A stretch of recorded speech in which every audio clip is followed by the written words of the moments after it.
Hi, welcome to the second episode of For the Love of Drama. I am your host, Fiona, and I will be talking to you today about pantomime.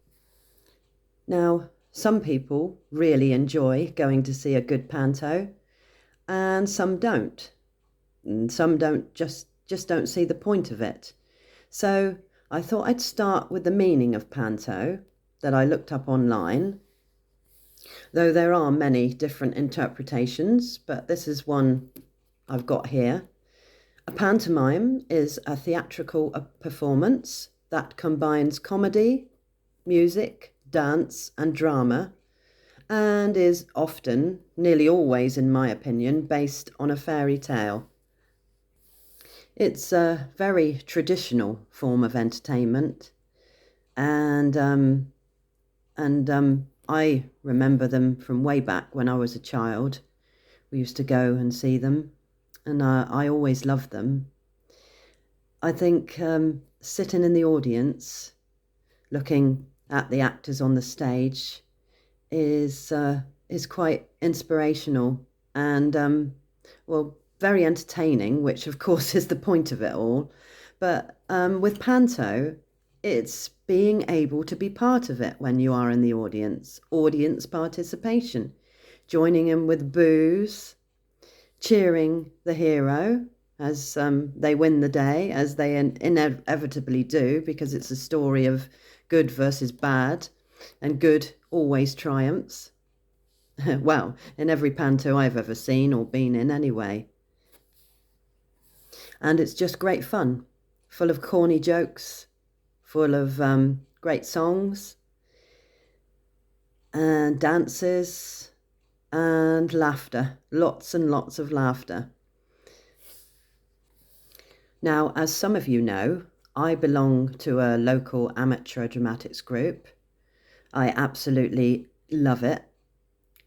And so I've seen both sides of pantomime, sitting in the audience and also being on stage.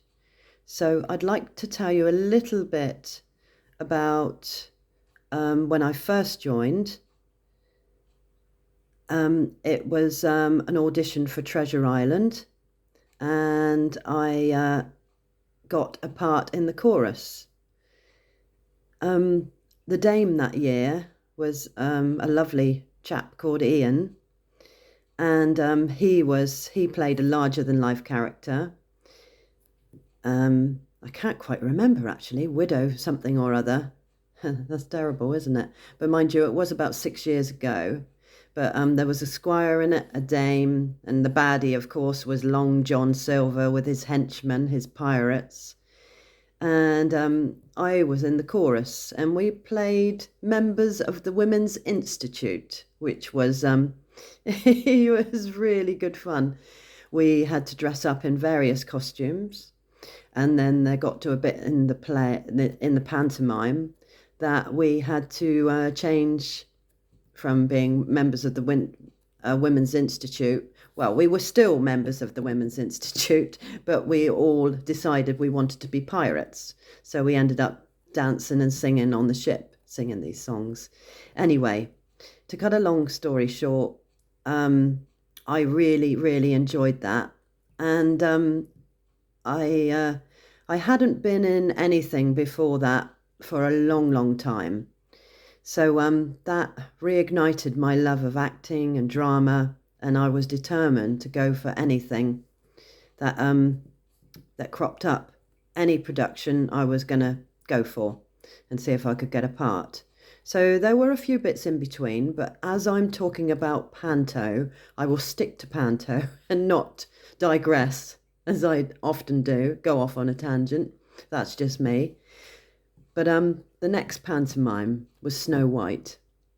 I went for the auditions and received a phone call in a few days' time from the director, Craig.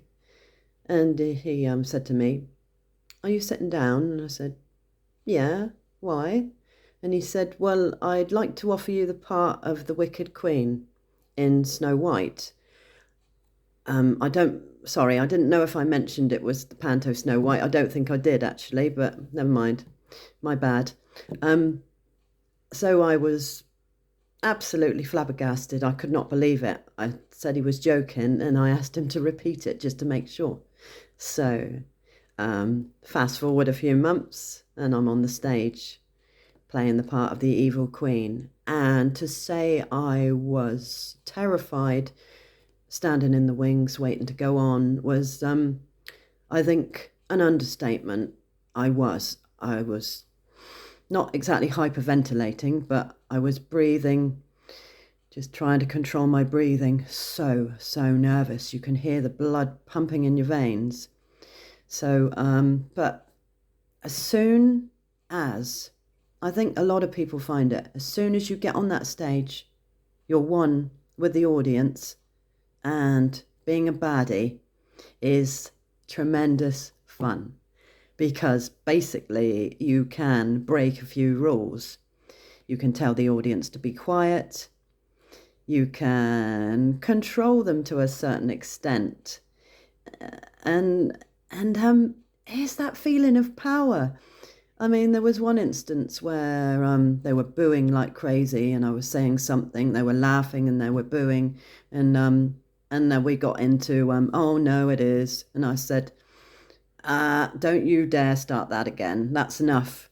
And the whole hall goes quiet, and I think, oh, there's a bit of power here.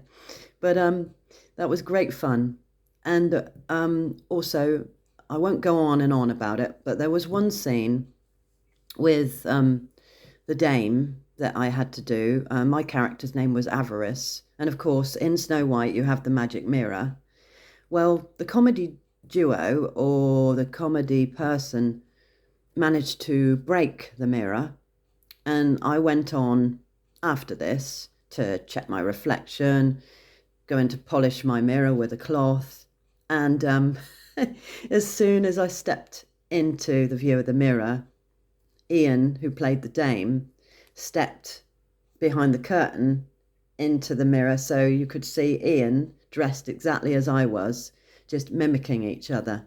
And I think that was the funniest scene. I think that's been done a few times in Panto over the years, in famous Pantos. But it was very simple. But I think from an audience point of view, it looked hilarious and quite complicated. But it was, yeah, I think I've talked on being in Panto enough, but I think I've played comedy duo as well, and I've played in the chorus. I love it all. I mean, in the chorus, you get a chance to sing all the songs, but playing baddie, I think, tops everything. For me, it does, because although they are booing you, I think, as the director said at the time, they are on your side. You know, they want the show to go well. That's the thing. The audience, when you're on stage, and you might be nervous, but I've been told this many a time, that the audience down there are probably more scared than you are, looking up and thinking, I couldn't do that. But actually, if you really wanted to do it, you could, because it's for the love of it. And I don't think anything can top that feeling. Right.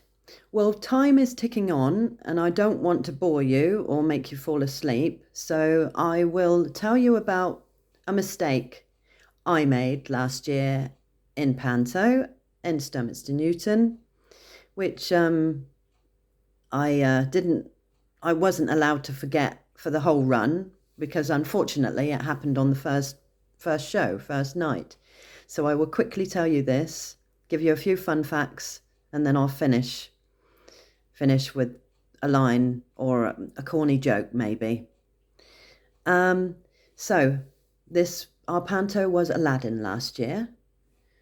I played the part of Sergeant Ping. I had a partner, PC Pong. We were the comedy duo. PC Pong was played by Rob. And we often had scenes with the Empress of China, who was played by Sarah. This was a scene in the second half. It was a scene where we were all supposed to come on the stage, and we were all very tired and thirsty. Sarah had a water bottle, and we were complaining because we were so thirsty. And she said, "Oh, well, I suppose you can have a drop of the royal water." But unfortunately, she drank the last drop. So we were absolutely devastated and we burst into tears. And then it would go on to meeting the dame again in the desert, and we were looking for Aladdin and the princess, I believe. Anyway, that was the plan. That was the scene. But unfortunately, it didn't quite work out like that because I muddled up the order of the scenes. And for some reason, I thought that we were doing the Egyptian dance, which was the scene ahead of that one, in which that meant I had to be on the opposite side of the stage. So what happened was, me and Rob were stood together at the side of the stage, and I said, "Right, okay, I'm going to be doing this bit now, so I'll see you in a bit," and dashed off before Rob had time to collect his thoughts and think of anything. Well, in those a few minutes later, Rob and Sarah were discussing where on earth I was, and it was seconds away from them going on stage.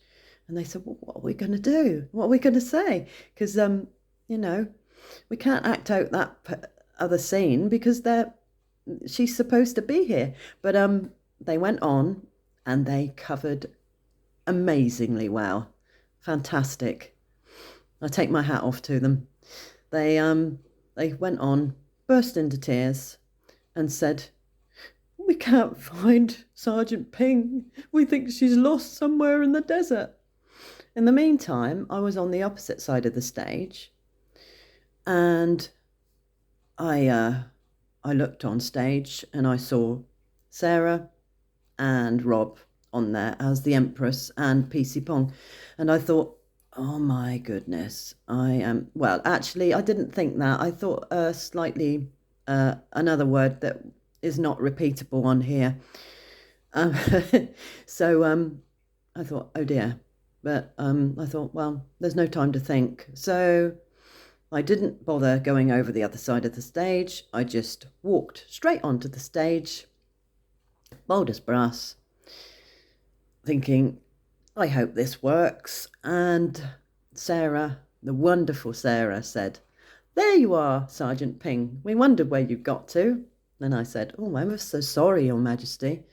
I got lost." And we carried on. Here are a couple of fun facts about Panto. One, and this is, well, it's not news to me, but I've known it for a little while, but this is something that you might not know. The baddie in the Panto nearly always, almost always, comes on from the left side of the stage, which is the left side of the stage is our left, the actor's left, when we are standing facing you. So it's your right. So, and that stems from history. I don't know how far it goes back, but the left stage, the left side of the stage represents evil, bad. I suppose evil is quite a strong word, but it represents all things bad. And the right side of the stage represents all things good. So that's a little fun fact for you. And actually, the history of Panto in itself and the information you can find about Panto online is amazing, really. I mean, if you feel so minded to do so, have a look. I think you'll be surprised. I mean, because Panto sounds so simple, and yet it's a lot of work to put one on, and I think people just get so much enjoyment from it. So I hope you enjoyed this podcast. I really enjoyed making it. And if you want to, please share or comment at the bottom. And if you've got any ideas for future topics, please let me know, because I've got a few ideas in mind, But I'm just beginning to realise the hard work that goes into them, even to make a 10-minute podcast. It's quite tricky, but I'm getting there, and I hope to provide you with this entertainment for as long as I can. So I'm going to finish with a joke, and it's not a very seasonal joke because it's a joke that references to Christmas. But anyway, I'll in the Panto Snow White, our court jester, our lovely Tanya, who played Chuckles at the time. This was quite some time ago. She said this joke, so I'm going to say it now, and I'll bid you farewell, and see you next time. Have an amazing week. Okay, the joke. What's the most popular wine at Christmas? I don't like those Brussels sprouts. I told you it was corny. Bye.